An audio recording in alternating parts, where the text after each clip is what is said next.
करने के लिए उपस्थित हुए हैं।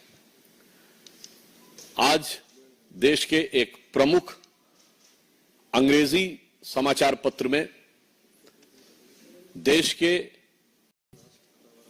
दलगत राजनीति से ऊपर उठकर एक संवेदनशील विषय के ऊपर देश का ध्यान आकृष्ट करने के लिए उपस्थित हुए हैं।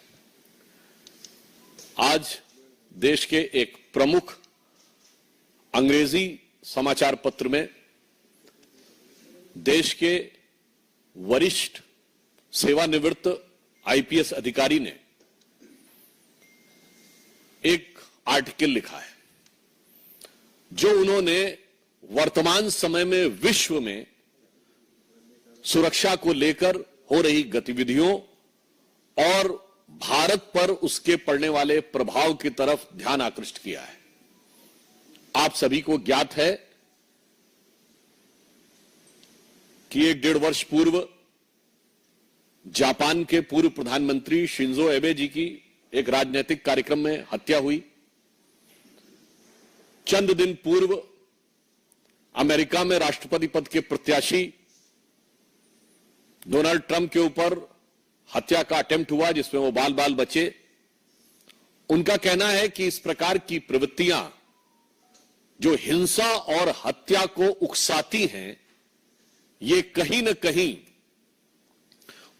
उन बयानों से प्रेरित हो जाती हैं जहां राजनीतिक दल अपने तात्कालिक राजनीतिक स्वार्थ में शॉर्ट टर्म पॉलिटिकल बेनिफिट के लिए हिंसा और हत्या के शब्दों का प्रयोग करना चाहते हैं।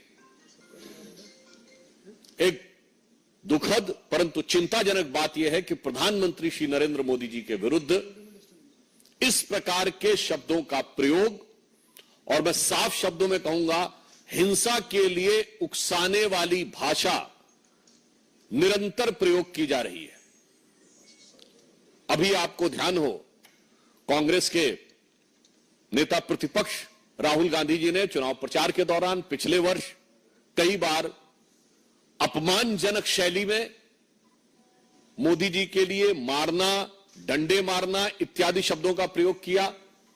यहां तक उन्होंने बोला कि अगर काफिले पे कुछ फेंका गया तो कुछ और फेंका जा सकता है, यानी फेंका जाना डर के समाप्त होने का प्रतीक है। इसका मतलब कि किसी भी नेता के काफिले के ऊपर कुछ भी होना चाहिए। याद करिए कि जिस समय प्रधानमंत्री जी पंजाब के दौरे पे गए थे 2021 में, जिस ढंग से उनके सुरक्षा घेरे को तोड़कर उनकी सुरक्षा के लिए एक बहुत खतरनाक स्थिति का निर्माण किया गया था।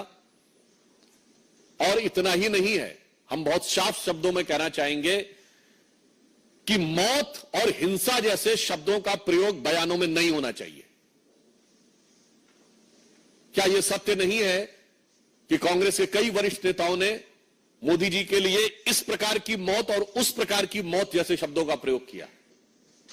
छुटभइये नेता नहीं थे, कांग्रेस के पूर्व केंद्रीय मंत्री जैसे लोग थे। क्या कब्र खुदेगी, मर जा जैसे शब्दों का प्रयोग किया गया, सर फोड़ देंगे ऐसे शब्दों का प्रयोग किया गया। और यह बात सिर्फ आज की नहीं है, यह विगत लंबे समय से चली आ रही है। मोदी जी के लिए जिन लोगों ने बोटी बोटी काटने से शब्दों का प्रयोग किया, वो दूसरी पार्टी से लाकर आज कांग्रेस पार्टी के सांसद बन चुके हैं।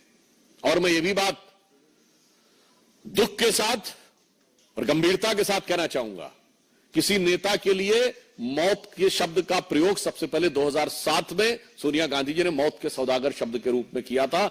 हमने कभी जब आपातकाल में संविधान की हत्या हो गई थी तब भी कभी श्रीमती इंदिरा गांधी जी की मौत की कामना या मौत जैसे शब्द का प्रयोग नहीं किया था। और मैं ये भी बताना चाहता हूं कि ये राजनीति राष्ट्रीय सुरक्षा के खिलवाड़ के साथ बहुत लंबे समय से होती आ रही है।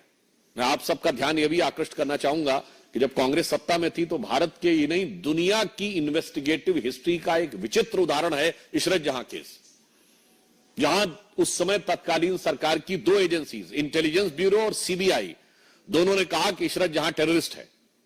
जैसे ही पता चला कि उसका निशाना तत्कालीन गुजरात के मुख्यमंत्री और आज के हमारे प्रधानमंत्री श्री नरेंद्र मोदी जी थे, अचानक सीबीआई ने अपना हलफनामा बदल दिया और कहा टेररिस्ट नहीं है, वो तो मासूम है। भारत के इतिहास में कभी without any reason U turn लेने का कोई उदाहरण नहीं मौजूद था। और आप सबको ध्यान होगा कि जब हमारी सरकार आई और इशरत जहां मामले की फाइल तलब की गई तो पता चला फाइल गायब, और संबंधित अधिकारियों के बयान है कि उन लोगों ने फाइल के ऊपर ऐसा कुछ नहीं लिखा था, केवल तत्कालीन गृह मंत्री ने, चिदंबरम साहब ने अपने आप वो नोट चेंज किया था। ये इंपॉर्टेंट नहीं है। उससे बड़ी बात यह है कि सीबीआई ने अपना स्टैंड चेंज कर दिया था, मगर आईबी ने स्टैंड चेंज नहीं किया था। यानी आईबी पहले भी मान रही थी कि इशरत जहां टेररिस्ट है और बाद में भी मान रही थी इशरत जहां टेररिस्ट है। सीबीआई पहले मान रही थी टेररिस्ट है, मगर बाद में कहने लगी नहीं है। अर्थात दुनिया के इतिहास का इकलौता उदाहरण जहां एक ही सरकार की दो एजेंसीज एक दूसरे के खिलाफ खड़ी हैं। एक एजेंसी कह रही है कि टेररिस्ट है अमुक व्यक्ति, एक करे नहीं। क्यों? चूंकि प्रधानमंत्री श्री नरेंद्र मोदी जी की हत्या के इरादे से जाते हुए किसी टेररिस्ट को बचाव देने के लिए, कवर फायर देने के लिए किस सीमा तक जाया जा सकता है, ये उसका दुखद उदाहरण है। आप सबको याद हो 24 अक्टूबर 2013 को पटना की रैली में सीरियल ब्लास्ट हुए। कांग्रेस की केंद्र में सरकार थी। मैं पूछना चाहता हूं क्या सुरक्षा व्यवस्था थी? नरेंद्र मोदी जी को Z+ सिक्योरिटी थी, और उसी सभा में हमारे तत्कालीन राष्ट्रीय अध्यक्ष और वर्तमान रक्षा मंत्री राजनाथ सिंह जी भी थे, उनके पास भी Z+ सिक्योरिटी थी सेंट्रल गवर्नमेंट की। दो नेता जिनके पास Z+ सिक्योरिटी हो सेंट्रल गवर्नमेंट की, और उसके लिए केंद्रीय सरकार ने क्या व्यवस्था की थी? इसलिए सुरक्षा और नेताओं की जान की कीमत पर राजनीति होनी चाहिए। इसके उलट हम बताते हैं, राहुल गांधी जी की यात्रा निकली, उनके पास भी Z+ सिक्योरिटी है। कश्मीर में आप सब ने देखा कि कितने मधुर मनोभावों के साथ भैया और बहन बर्फ के गोलों के साथ खेल रहे थे उस संवेदनशील जगह पे। केंद्र सरकार ने व्यवस्था सुनिश्चित की। मणिपुर जैसी जगह पे जहां इतना संवेदनशील है, उनकी यात्रा निकली और पूरा रूट सैनिटाइज करना और सारी व्यवस्था सुनिश्चित की गई।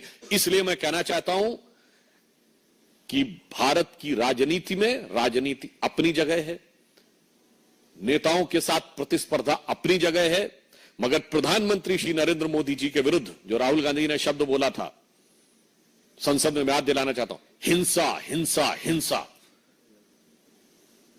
हत्या हत्या हत्या जैसे शब्दों का प्रयोग बंद होना चाहिए। दुनिया में इसके उदाहरण दिख रहे हैं, भारत में इसके परिणाम खतरनाक हो सकते हैं। यदि आप लोकसभा में नेता प्रतिपक्ष बने हैं, वैसे तो आप सबने सुना होगा जीत का जश्न होता है, जीत का उत्साह, मगर यहां हार का उत्साह है। तो उस हार के उत्साह में मैं कहूंगा, उत्साह से उच्छृंखलता, उच्छृंखलता से उद्दंडता की तरफ मत जाइए, परिपक्वता का प्रदर्शन करिए। इसलिए मैं पुनः जहां से मैंने प्रारंभ किया था वहीं पे सभी राजनीतिक दलों से आग्रह करता हूं कि हिंसा और हत्या जैसे शब्दों का प्रयोग, किसी के प्रति आक्रमण, मारना, पीटना, कब्र खुदेगी जैसे शब्दों का प्रयोग बंद होना चाहिए। चूंकि याद रखना चाहिए कि लगेगी आग तो आएंगे घर सभी जद में, यहां पे सिर्फ हमारा मकान थोड़ी है।